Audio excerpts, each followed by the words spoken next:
La sombra gemela de Hiroshima. Un abrazo, dos cuerpos, cero tiempo de escapar. Estimado lector, esta es otra voz que el tiempo casi ha logrado silenciar. Una carta olvidada, escrita por quienes quedan, para que la historia de quienes se fueron tampoco desaparezca. Esa mañana olía a arroz recién cocido y a tierra húmeda, como si el mundo todavía creyera en la rutina. El sol se filtraba por las cortinas del hospital con esa calma de los días sin sobresaltos, y el reloj de la pared marcaba las 8 pasadas. Yo estaba en la ventana del segundo piso, tomando un respiro antes de comenzar la ronda de los pacientes. Desde ahí se veía el patio de la escuela primaria, las mochilas colgadas en los hombros pequeños, los saludos torpes, las risas que aún no sabían lo que era el miedo. Entre todos los niños siempre se destacaban los gemelos Aiko y Ren. Eran inseparables, como dos gotas de agua que no conocían el concepto de la soledad. Llevaban el cabello igual de corto, la misma sonrisa con los dientes chuecos, los mismos calcetines doblados con descuido. Cuando uno tropezaba, el otro lo imitaba, y si Aiko lloraba, Ren le pasaba la mano por la espalda sin decir nada, porque entre ellos las palabras sobraban. Esa mañana los vi llegar más temprano que de costumbre. Aiko traía una pelota de trapo que rebotaba en sus manos y Ren corría detrás, intentando arrebatársela. Se escondían uno del otro detrás del árbol más grande del patio, ese que cada primavera se llenaba de flores rosadas. Los maestros solían decir que parecían un solo cuerpo con dos risas. Yo los miraba y pensaba que, si alguna vez el mundo decidía apagarse, ojalá lo hiciera con ese sonido, el eco de dos niños jugando a no perderse. El reloj del hospital marcó las 8:13. En un rincón del pasillo, una enfermera doblaba sábanas mientras tarareaba una canción infantil. Desde la ventana, Aiko alzó la vista y me saludó moviendo la mano. Ren lo imitó enseguida. Les devolví el gesto y pensé en mi hermano menor, muerto años atrás por una fiebre mal atendida. Tal vez por eso me dolía verlos tan vivos, tan despreocupados, tan ajenos a la fragilidad del tiempo. El timbre de la escuela sonó a las 8:14, con ese sonido metálico y cotidiano que indicaba el inicio de las clases. Los niños comenzaron a formarse, algunos corriendo, otros arrastrando los pies. Los gemelos se tomaron de la mano, como siempre hacían antes de entrar al aula, y entonces, por un instante mínimo, uno de esos segundos que nadie nota mientras ocurre, el aire pareció detenerse. No hubo aviso, no hubo trueno, solo un silencio profundo, el que precede a lo que no tiene nombre. A veces, cuando lo recuerdo, me parece que el sol se detuvo en mitad del cielo, indeciso entre alumbrar o esconderse. Yo aún tenía la mano levantada, despidiéndolos desde la ventana. Nunca llegué a bajar la mirada. El segundo timbre, el que debía anunciar el inicio de la clase, nunca sonó. Lo que vino después fue otra historia. Pero esa fracción de mañana, esa imagen de los gemelos tomados de la mano antes de cruzar la puerta, sigue intacta en mi memoria. Como si el tiempo, incapaz de aceptar lo que vendría, hubiera decidido quedarse suspendido ahí, en la pureza de un gesto tan simple. He pensado muchas veces que el primer timbre no solo llamó a los niños a sus salones, también llamó a la eternidad para que los fijara en ese instante. Aiko y Ren, riendo bajo el árbol, corriendo con su pelota de trapo, fueron la última imagen de una ciudad que aún no sabía que iba a desaparecer. A veces me pregunto si el alma tiene un sonido propio, algo parecido al timbre de una escuela o al golpe seco de una pelota contra el suelo. Si es así, entonces el alma de Hiroshima sonó esa mañana a las 8:14 y dentro de ese eco quedaron ellos, dos voces iguales, dos pasos pequeños, dos manos que no se soltaron. Yo sigo viendo esa escena cada vez que cierro los ojos. La luz era suave. Los pájaros seguían cantando, el olor del arroz flotaba en el aire. Todo parecía tan seguro, tan lleno de promesas sencillas. Nadie podía imaginar que el mundo entero estaba a un suspiro de cambiar para siempre. No sé cómo describir aquel instante sin traicionar la verdad. No fue un trueno, ni un temblor, ni un relámpago. Fue algo más grande, más imposible, una luz que dolía, una claridad que hería los ojos como si el propio sol se hubiera caído del cielo para estrellarse contra la tierra. Yo estaba aún en el segundo piso del hospital, con la mano levantada, cuando todo se volvió blanco. No blanco como la nieve ni como las sábanas recién lavadas, sino un blanco que quemaba, que no dejaba espacio a la sombra ni al pensamiento. El aire desapareció. Sentí que me arrancaban el aliento del cuerpo. Las paredes crujieron como si fueran de papel. Después vino el silencio. Un silencio tan espeso que parecía una sustancia. Recuerdo haberme cubierto el rostro sin saber por qué. Todo lo que era sonido, todo lo que era tiempo, se desvaneció, y cuando quise gritar ya no había voz. No sé cuánto duró, un segundo o una eternidad. Lo que siguió fue una oscuridad que respiraba polvo y miedo. Los vidrios estallaron, las camas se voltearon, el suelo se partió en grietas donde se colaba la luz naranja de un fuego que no conocía descanso. El hospital se convirtió en un esqueleto humeante. Caminé, o creí caminar, entre las ruinas. Tenía los brazos cubiertos de ceniza y la piel me ardía como si me hubieran dibujado un mapa de fuego. Alrededor solo se escuchaban los gemidos de quienes aún intentaban entender qué había pasado. Las calles eran un laberinto de humo. Los techos habían desaparecido, las ventanas no tenían marco, las casas se habían doblado sobre sí mismas. No había viento, no había canto de pájaros. El río que cruzaba la ciudad parecía hervir. Avancé hacia la escuela. No sé por qué elegí ese camino. Quizás porque el corazón me jalaba hacia donde los había visto por última vez. El árbol del patio estaba en pie, pero sin hojas, sin color, como un dibujo carbonizado. Las mochilas estaban esparcidas, abiertas, con sus cuadernos ardiendo todavía. Había zapatitos entre el polvo, un lápiz sin punta. Me acerqué a lo que quedaba del muro norte. Fue entonces cuando los vi. Dos siluetas grabadas en la pared. No eran cuerpos, no eran dibujos, eran sombras. Sombras humanas, pequeñas, detenidas en un abrazo. No supe si llorar o rezar. Había escuchado que la explosión había sido tan intensa que, por un instante, la luz fundió la piedra y marcó en ella la forma de lo que tocaba.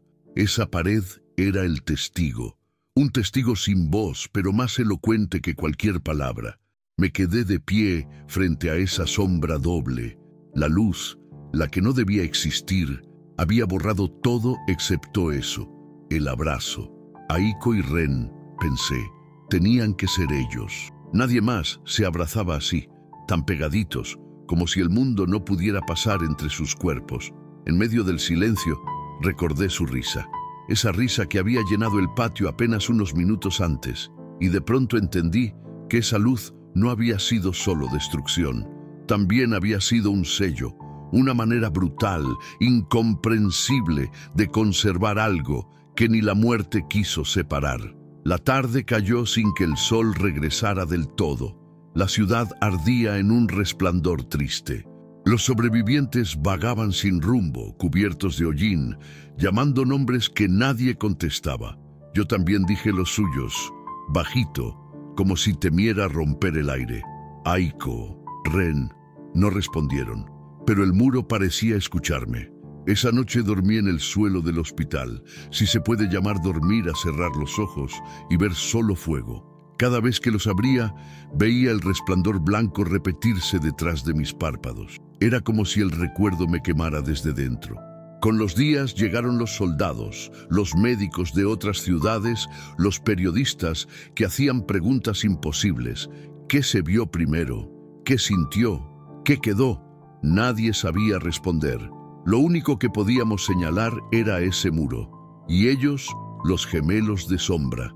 Los días se volvieron semanas y el olor a ceniza se volvió parte del aire. La lluvia cayó negra, espesa, y manchó la tierra como tinta.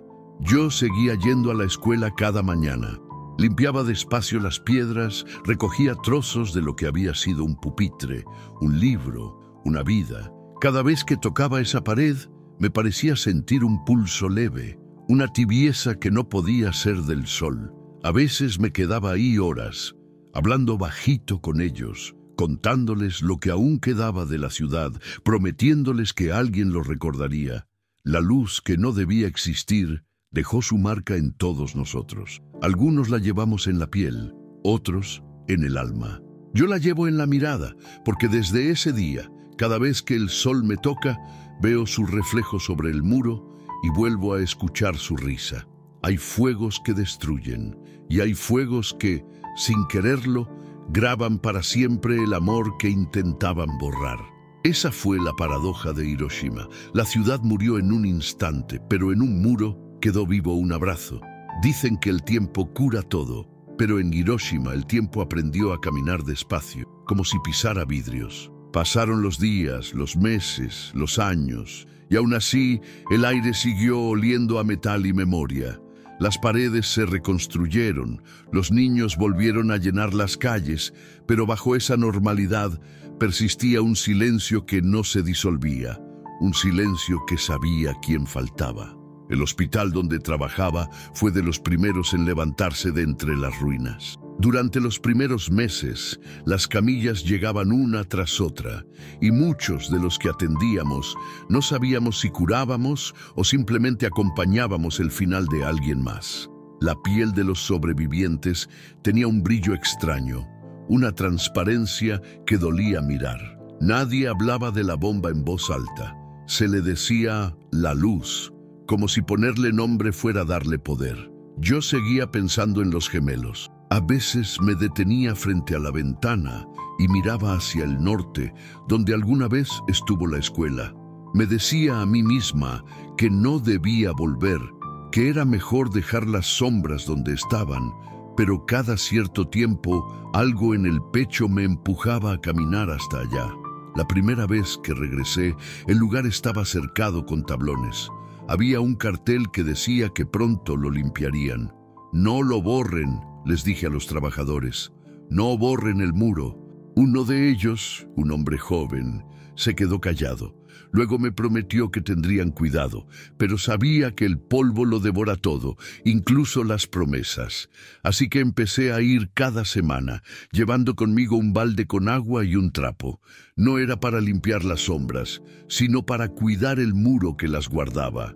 Le quitaba la ceniza nueva que el viento traía, le hablaba bajito, como quien conversa con un altar. Con el tiempo, ese muro se convirtió en un pequeño santuario improvisado. Alguien dejó flores silvestres, otro puso un papel con una oración. Nadie sabía quiénes eran los niños, pero todos sentían que las sombras representaban algo más grande, la inocencia que se quedó quieta cuando todo se movió. Yo seguí trabajando en el hospital. Cada agosto, cuando el calor se volvía insoportable y los insectos cantaban como si el aire hirviera, la ciudad se cubría de un silencio especial. Era el mes en que las sombras parecían más nítidas. Algunos decían que la luz del verano las despertaba un poco, y yo lo creía. A veces, mientras pasaba el trapo húmedo sobre la pared, me parecía que la piedra se ablandaba, que respiraba.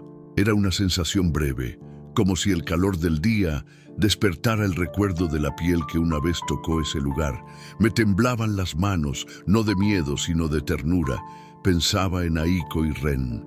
Me los imaginaba sentados frente a mí, con la pelota de trapo, pidiéndome que les contara un cuento antes de dormir. Con los años, el gobierno decidió conservar la zona como memorial. Pusieron una placa, construyeron un pequeño jardín alrededor. Yo ya tenía el cabello gris y los pasos lentos, pero seguía yendo cada domingo. Veía llegar turistas, estudiantes, sobrevivientes que traían a sus nietos de la mano. Todos miraban el muro en silencio. Algunos tomaban fotos, otros se quedaban quietos como si esperaran oír algo. Yo sabía que no escucharían palabras. Lo que hablaba ahí era otra cosa. Era el calor en la piedra, era el aire detenido alrededor, era el rumor de un abrazo que no se quiso disolver. Hubo un año en que cayó una lluvia diferente.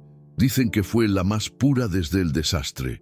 Esa tarde me quedé bajo el techo del memorial, mirando cómo las gotas resbalaban sobre la piedra. Cuando la lluvia paró, las sombras se veían más claras que nunca. Casi parecían moverse. Me llevé la mano al pecho y juraría que oí un suspiro. No sé si fue mi imaginación o el viento, pero me bastó para sonreír. Las sombras sobrevivieron mejor que muchos de nosotros. Aiko y Ren permanecieron allí, intactos, mientras todo lo demás envejecía. A veces pienso que el tiempo los adoptó, que los hizo sus guardianes. Cada visitante que se detiene a mirar deja algo de sí, una memoria nueva que se adhiere al muro. De ese modo, ellos siguen creciendo, no en cuerpo, sino en recuerdo. He visto niños del presente correr frente al memorial y por un instante detenerse con curiosidad. Algunos intentan imitar las siluetas en la pared, se abrazan, se ríen, y yo los miro con una ternura que no sé explicar. No entienden la historia completa, pero la honran con su inocencia. En ese gesto hay algo sagrado, la continuidad de la vida, el eco que no se rompe. A veces, cuando cierro los ojos, escucho el ruido del primer timbre de aquella mañana. Luego, el silencio.